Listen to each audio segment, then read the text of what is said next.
Today I've got 3 questions related to how to prevent plane tracks without cambers. So that is where I showed you how to roll the corner rather than doing a camber over the entire process. So you just roll the corners out and keep the blade flat between the 2 corners. So Lucas Brown 1510 asks, do you lose width of cut from rolling the corners of the blade? And would this be a good reason to buy the additional half size up? So when it comes to rolling these corners, you're not rolling a whole lot, but you will obviously lose a little bit because it feathers out to the edges after you've rolled them. So what I have here is a couple of different blades where the corners are rolled. So that's a Lubin blade. This is a Hock iron. So we can see those corners rolled out. Hopefully you can see that there. And also have a vintage style here on my number 5 where the corners are rolled as well. And on all of these, I've used these a few cuts. This one I haven't actually done any cuts. And in rolling the corner, if you have a close look up on this one, I've rolled them about 2 millimeters on each side. Sometimes, if I get really aggressive when I'm going with it, it rolls out to about 5 mil. Now, if you want to reduce the width of cut or reduce the loss, you do them less. The larger you are, the less often you have to do it between sharpens. But about 2 millimeters on each side. So overall, you're going to lose maybe up to, say, let's say 5 millimeters. And so the standard number 4, number 5 blade is a 50 millimeter wide blade. And so that then takes you down to about 45 millimeters. It is feathering out, so you don't 100% lose all of that width of cut in which you roll. You almost lose half of that, but let's just say, for instance, here that you do lose that entire 5 millimeters. That's taking your 50 millimeter blade down to 45 millimeters. So if we decided to go up for the half size, so what I've got here is a straight number 5. This one happens to be a number 4.5. And so you can see that it's wider, and the blade difference between a half number and your normal number, it goes from 50 millimeters up to 60 millimeters. And so that would definitely counteract that 5 millimeter loss, and you would actually gain some in that.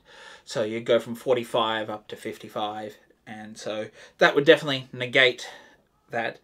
But there are a few other things that you've got to bear in mind with that, and that is that the 50 millimeter blade, or the hand plane with the half size, is wider, larger, and heavier. So that is something just to factor in there when you're actually thinking about that.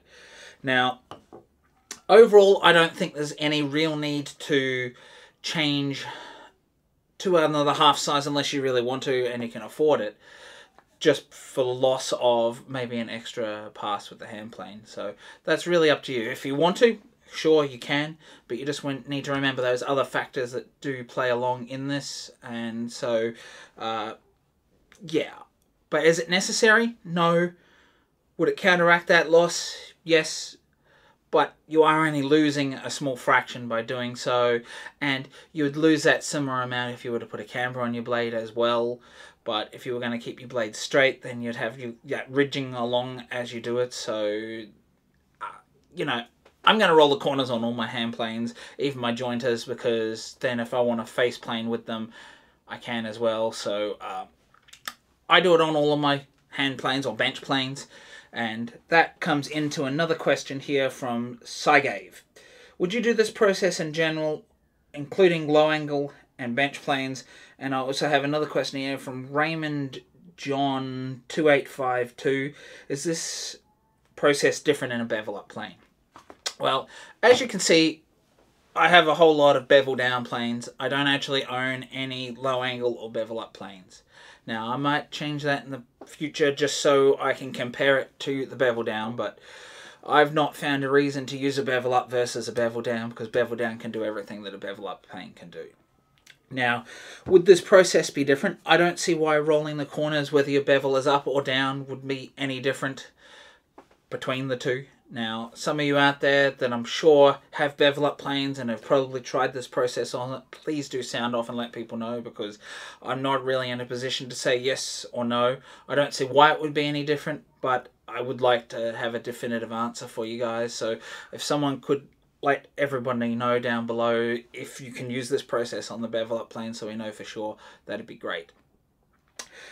Now, would I use this in general? Well, yes, in general, all my bench planes, bevel down, as I don't have bevel up, I would definitely use this.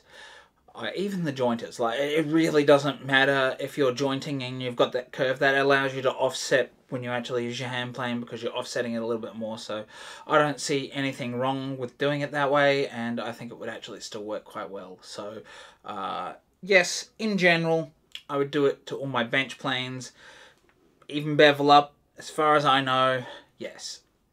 So there you go. That's another few questions answered there. I thought there was some pretty good questions, and I hope I can just clarify that for all of you guys out there. And I think I'll catch you on the next one. Bye for now.